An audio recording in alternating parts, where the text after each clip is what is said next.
Ethiopia's northern Tigray region is plunging further into a bloody months-long conflict over territory that's home to millions of people. And as it drags on, more evidence of war crimes is starting to surface. Together with investigators from BBC Africa and Bellingcat, Newsy examined a series of videos that first showed up in early March. In them, soldiers are seen executing a group of unarmed people. By listening to and locating these videos, we can gain a better understanding of where exactly this took place and who might be responsible. Here's how.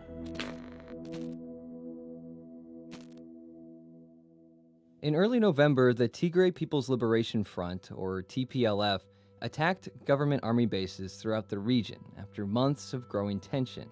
Ethiopia's Prime Minister Abiy Ahmed responded by launching an offensive. In less than a month, the Ethiopian government and its allies took control of Mekelle, Tigray's regional capital. And Prime Minister Ahmed declared the main operation of the conflict over, but the TPLF said they weren't giving up. Fights with the government and its allies on one side and the TPLF on the other are ongoing throughout Tigray, and there are mounting claims that war crimes are being committed, while the humanitarian situation is quickly worsening. With internet intermittent and tightly controlled by the government, the evidence for these war crimes can be challenging to come by. But in early March, a series of videos appeared on social media. What they show is graphic. A group of unarmed people are led to a cliff's edge and shot by armed soldiers. In one of the clips, bodies litter the cliffside as the soldiers fire at them to ensure that they're dead. There's no discernible information about where this occurred, but using various open source tools, we can figure out where it happened, giving some context as to who might be behind this massacre in the process. To find out where this incident took place, we have to use visual clues captured in the video.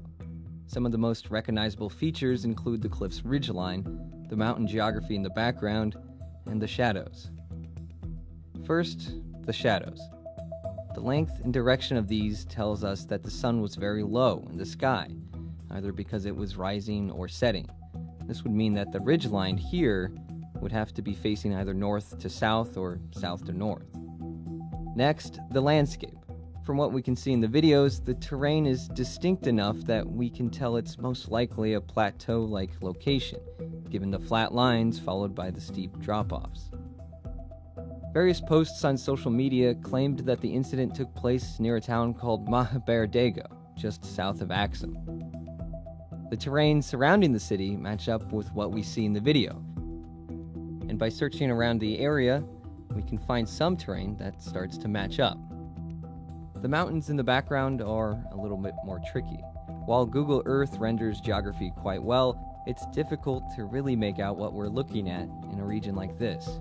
Using another tool, Peak Visor, we can better make out the mountains in the background. With it, we can match up two mountains in the distant background, as well as a plateau seen here across the valley, captured in a few frames in one of these videos.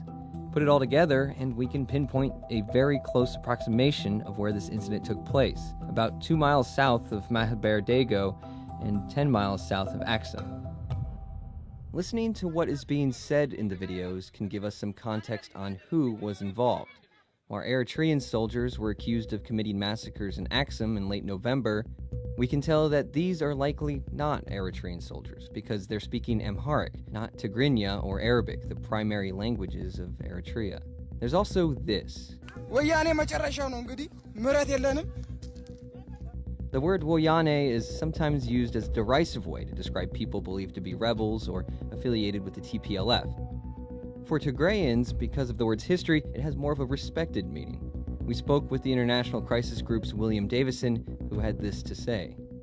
So it was a rallying cry for the Tigrayan struggle, which was also along the lines of demanding autonomy, or at least against marginalization by the central state. It looks very much like they are accusing those people in the video of being members of the TPLF. The fact that these people are suspected of being Woyane, or they are being tagged as such, is almost sort of seen as justification for the violence that's being exacted against them. There's another video that can give us even more context on who may be responsible. This video, which appeared online around the same time as the others we've looked at, shows a large group of soldiers surrounding 25 people in civilian clothing sitting on the ground. Using the same technique we did with the previous videos, we can geolocate it to a ridgeline a little over a kilometer northeast from where the other videos were filmed. There's at least one clue in this video that gives us an idea of who the soldiers are here. There's this patch on one of the soldiers' arms, which resembles patches worn by other members of Ethiopia's military. Since this video was filmed in a different location than the others, it's hard to definitively say whether these soldiers and victims are the same as those seen in the first set of videos. But there's at least one individual who seems to be present in both this video and the other set of videos.